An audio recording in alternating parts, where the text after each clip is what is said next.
Will you pray with me? May the words of my lips and the meditations of all our hearts be acceptable to you, O Lord, our strength and our Redeemer. So this is a lovely story, the story of the road to Emmaus, where Cleopas and another disciple are walking along that road and they meet the risen Jesus. I want to give you two pieces of context in this story. One is that we are hearing it on Easter 3 in our lectionary, so the third week of Easter. But this story happens on Easter Sunday. I always thought that it was a little bit later than that, but just read Luke 24 and you can see this is all happening on the evening of Easter Sunday. And I think what happened in the morning, if you try and collect the stories together of the resurrection, is that the women came to the tomb. There was probably 5 of them in total, and they found that the body wasn't there. They feared perhaps that somebody had robbed the grave, and they didn't know what to do. They met an angel or angels, and later they met the risen Jesus, and he told them to tell the disciples what they'd experienced, what they'd seen. And they went and told the disciples that the tomb was empty, and this was dismissed as idle talk. You can see that a little bit earlier in Luke 24. And of the disciples that they told was Cleopas, and he, even though the tomb was empty, he made the decision to leave Jerusalem. I'll talk about that a little bit later. The other bit of context is that of those 5 women at the tomb, I think 3 of them were probably called Mary. There's Mary Magdalene, Mary, the mother of James, and another Mary. And this other Mary is believed to be the same Mary who was at the cross, and her name was Mary of Cleopas. And it's thought that she is either Cleopas's wife or daughter. And it just shows that Cleopas and his wife or daughter were really, really part of the close group of disciples following Jesus. Not one of the 12, but part of the very close group. So that's just a bit of context. I want to talk about some amazing things in this story, but also something that slightly irritates me. So I spoke last week about the differing responses that the disciples had to Jesus rising, and it seems that the women believe quite quickly, as does Peter, and then the other disciples. Thomas, I described him as a skeptic. He was a bit slower to come round to this story, albeit he hadn't seen Jesus. And then Cleopas, I'd put him in another category altogether. I'd say that he was somebody whose faith had been shattered. The women told him that the tomb was empty, but he'd had enough. It was time to return home. There'd been hopes of Jesus being the Messiah. There'd be hopes of a new kingdom, a new world where justice and love existed.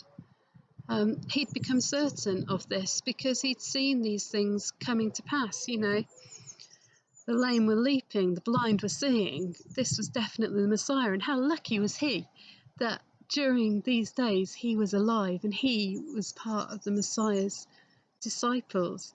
And he, I'm sure, would be expecting that soon Jesus would be taking his rightful throne, the throne of David, not some puppet king in Israel that the Romans had put in charge, but that Jesus would be in charge.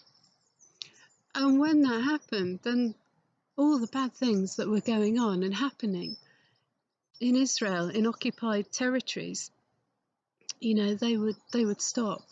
Soon this would happen, and soon things would be good. And not so soon, because Jesus has died. And then I guess he was feeling, how could he have been so stupid to have believed all that stuff? How could he have been so wrong? He didn't want to stay anymore. His faith was shattered. His hopes and dreams were shattered.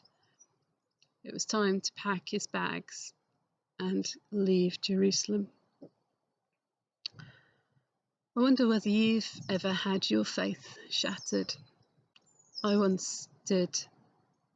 I was at a church where broadly it was important that everybody believed, certainly most of the doctrines that the leadership believed. And if you didn't believe them, it seemed that you were excluded a little bit. And I was very, very involved in this church. I was running home groups and alpha groups, and I was worshipping, 3 times a week there, and all of my friends were there. And if I'm honest, I think I'd been stretched a little bit too far with these beliefs, and I didn't want to look at them too deeply, because if I did, that might become a bit uncomfortable, and I might have to leave. So I was doing sort of mental gymnastics to stay believing all those things, really. Anyway, I had this sense of call, a strong sense of call to the ministry, to being a priest, and this was difficult because it was a conservative church. And so I was meant to be at home looking after my husband and my children, not gallivanting around doing all this stuff. But the call was so strong that it was irresistible, and I just had to follow it. And I thought that what would happen is either I wouldn't get through selection, in which case everything would go back to being okay with my friends and my church and everything, or I would get through selection and people would give me the benefit of the doubt. What actually happened was I got through selection and I got written this really warm report about, my suitability for ministry. And this contrasted massively with this really cold response from my friends. When I told one friend, she said, "Oh, I thought you'd bring that up." And I thought, how weird. Why would I not tell my friend that I got through selection? And then in that moment, I suddenly realised that church was no good, and that Christianity was no good, and that God was no good, because it made people cold and judgmental and critical and unkind, actually. And it made people believe that it was not okay to be gay, and not okay to have sex, and not okay to have equality between men and women. And it divided people into insiders and outsiders, and the insiders were trying to convert the outsiders. They were just kind of conversion fodder. And in that moment, all of this came to me, and I felt like, like Wile E. Coyote, when he kind of runs off a cliff. He's chasing the roadrunner, and the roadrunner stops and he runs off the cliff, and he doesn't realise that he's run off the cliff, and he's keeping on running there, suspended in space. And it's only when he looks down, that he realises there's nothing holding him up. And that's what it was like for me.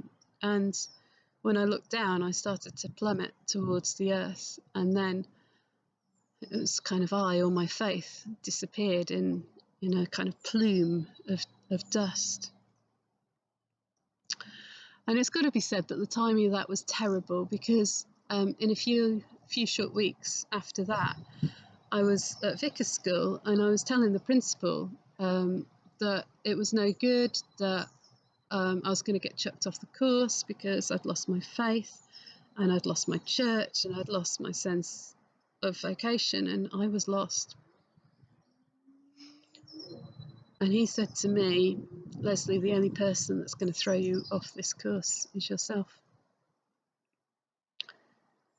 And it was Alan that came and rescued me.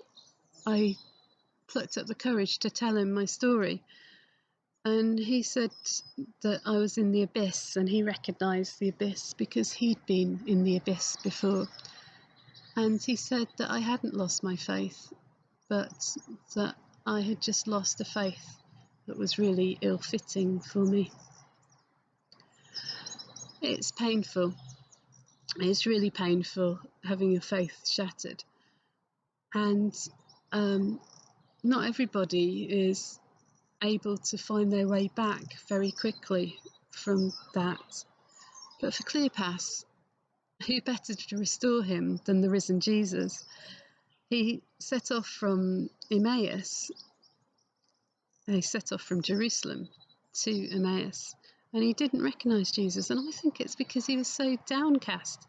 He was so full of sorrow, and he was so shattered that he couldn't see Jesus. And there's that supreme moment of irony where Jesus says to him, "So what are you talking about?" And he says, "Are you the only person in the whole of Jerusalem that doesn't know all this stuff about Jesus of Nazareth?"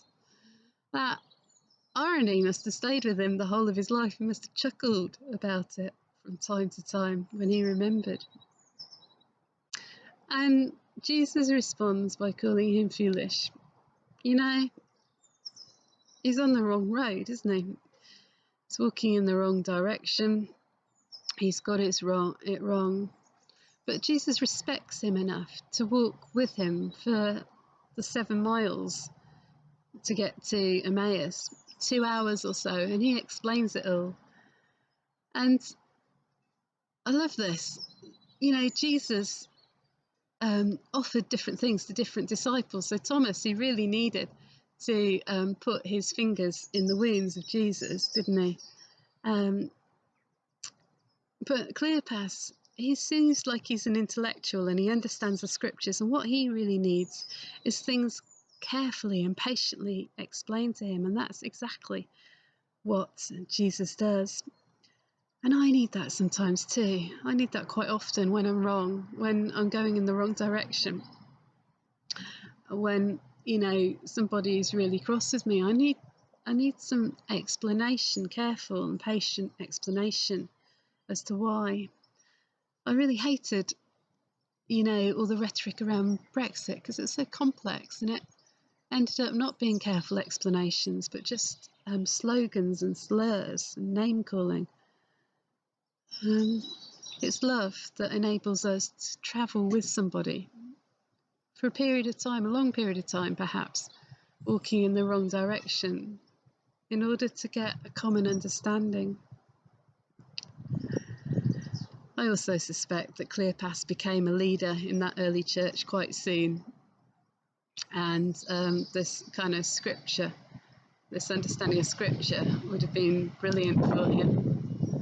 And I love that phrase about their hearts were burning. I don't know if you've ever experienced that. The first time I experienced it was when I first went to church and I was listening to sermons. I was about age 14 or 15, and it was like the vicar had kind of dinged a tuning fork and it was resonating. His words were resonating, and they were resonating in my heart. And it felt so incredibly true. I'd never heard anything sound so true.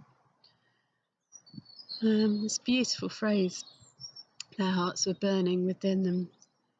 And then Jesus is recognised in the breaking of the bread. So in typical Middle Eastern hospitality, there is Cleopas saying, no, come, please stay. And then he gives him the highest position, this stranger, as his guest. And Jesus is at the head of the table, and he is given the honour of breaking the bread. And then Cleopas would have seen Jesus break the bread 100 times before, and he recognises him. It's amazing. And then Jesus disappears because his work is done. He leaves Cleopas to run back to Jerusalem. The thing that annoys me slightly, so those are all the things that I love, but the things that annoys me slightly is it feels a little bit like some of the stories of the women are lost or not believed. I don't know if you noticed that. And it's almost like, you know, they never really bothered to clarify with the women what was the story, you know, who exactly went to the tomb, and how many angels were there and was there an earthquake? I don't understand. Let's just start from the beginning. But it seems like the women's stories weren't very important compared with, the men's stories have such clarity. You can really see this road to Emmaus so clearly. You can see the bit where Peter is running to the tomb with John, and Peter's a bit quicker and he arrives there, or is it a bit slower and arrives there? Oh, he's a bit slow, arrives there a bit after John and then goes in. All these amazing stories. I think they're slightly lost from the women. And then in 1 Corinthians 15, which is where there's like a fifth resurrection story, Paul says that Jesus first appeared to Peter and then to the 12 and then the 500, and the women are completely lost in Paul's version of it. But never Jesus. He never treats the women as less than the men. And although I can get irritated sometimes by the disciples or Paul or what have you, never Jesus. He appeared to men and women alike in this resurrection series, and he calls us all to follow him. He restores all of our faiths at times when it's shattered or broken, or whether we're doubting. But I think we've got to be a little bit like Cleopas and speak out when we're confused and disappointed. We need to reach out when we're struggling in our faith, maybe even to strangers, because after all, Cleopas met Jesus, the risen Jesus, in a stranger. But I think, to try and avoid being like, Wile E. Coyote, suspended over the ground and then falling to the ground when things go wrong in our faith, I think it's really important that we're honest with ourselves, we're honest with each other, and we allow each other to grow in our faith, perhaps in different ways. I pray all of this in Jesus' name. Amen.